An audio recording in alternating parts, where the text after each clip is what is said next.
From GetYourRockOut here with Billy from Silverstein. How are you doing? Good, good. Fantastic. And we're here, of course, at Sonisphere Festival. Have you had a chance to do anything yet? I drank some coffee. Yeah.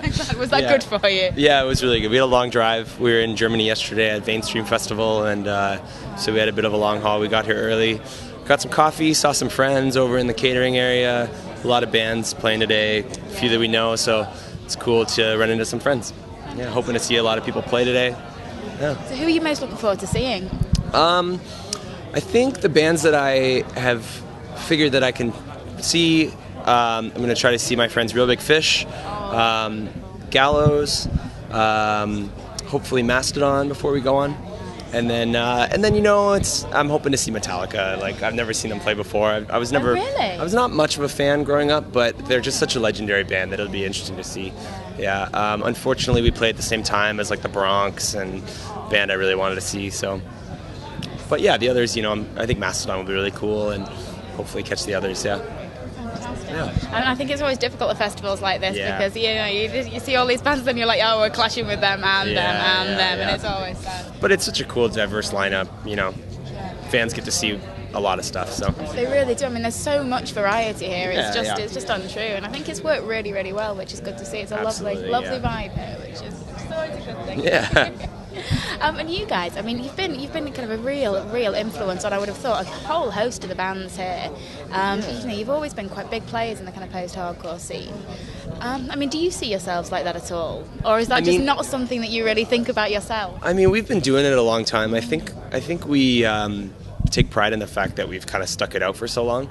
I don't really it's cool when we meet younger bands and they're like, oh, you're so influential, but there's so many bands in our scene that we view as just like even massive, that a band like Used or something like that, we don't really see ourselves as like having as much influence as some of those bands, but it's really cool when people recognize that, as well as like we've seen so many bands break up that are our friends and our peers, so it's really great that we've stuck it out, and that fans are still supportive, and we feel like our last record, This Is How the Wind Shifts, is like the best record we've put out, and we're happy to still be playing music and making music. So we're hoping to do another record next year, and we're just really stoked to be still doing it.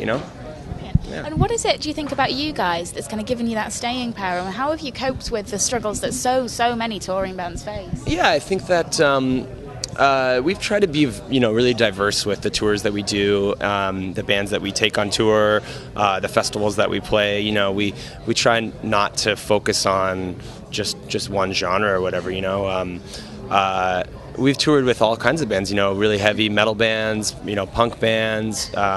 We've toured with, we did our first European tour with Simple Plan, which is like such a weird thing. We toured in Japan once with Avril Lavigne, and it's like, but then we also toured with, Killswitch Engage, and it's like, so it's just, we just try to take as much opportunity as we can, and tour with kind of older bands as well as younger bands, and try to get fans interested at all kind of levels, as well. I don't know, I guess that's what we've done. Yeah. And do you think that kind of touring with such a kind of wide range of bands, it kind of makes the whole touring thing a lot easier for you in a lot of ways, because you've got more diversity there, so it feels more different each time? Yeah, it keeps it interesting for sure. And our music, we have heavier songs and lighter songs, so we can kind of tailor our set to that.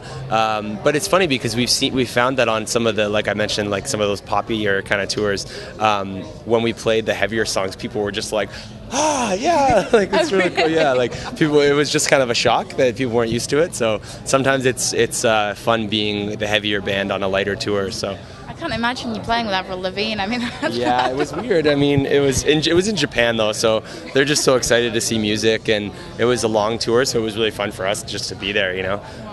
Play some really big shows and just get to have a lot of time. Yeah. No, definitely. That sounds like a hell of a lineup. Yeah. I mean, you had your latest album out in kind of last year, but you're already planning on making another one next year. Yeah, we're going to kind of take a few months off this fall to work on a new record, and not sure when we would release it, but next year is also the 15-year anniversary of our band, so we're hoping to do a lot of touring, in the early bit of next year, do a lot of headline tours. So we'll be announcing a lot of that kind of stuff coming up. So hopefully we'll be back for some like real serious shows in the UK. It's been a long time since we've been. We played one headline show earlier this year at the Camden Underground, or the Underworld, Yeah, Underworld. and we're hoping to kind of do a real solid UK tour. It's been a little while for us, so. Yeah. Well, that would be fantastic. Yeah. I mean, it's still a really quite fast kind of writing and recording schedule. Still, kind of this far on. We were kind of brought up on the punk rock kind of ethics of, you make a record and then you tour like solid for a year and a half, and then you make another one and just keep doing it. So that's why we've put out so many records and we've been doing it. And maybe that's a testament to why we've stuck around so long, because we've been such troubadours on the road. So. Quite probably. I mean, obviously your live shows are they're a huge part of life as a band. Absolutely. But do you enjoy the studio stuff, or do you basically see the studio as a means to an end?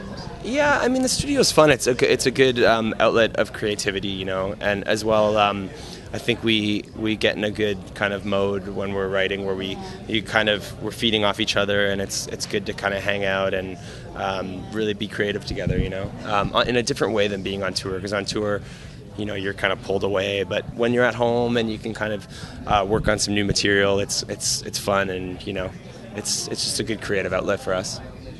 Yeah. Fantastic. Well, thank you so much for taking the time to chat. It's been a real pleasure. Yeah, I'm really excited at the thought that you're going to be back here for like a proper tour soon. I will look forward to seeing some dates released. Cool. And we'll see you very soon. Okay, awesome. Thank you. Thanks. Cheers.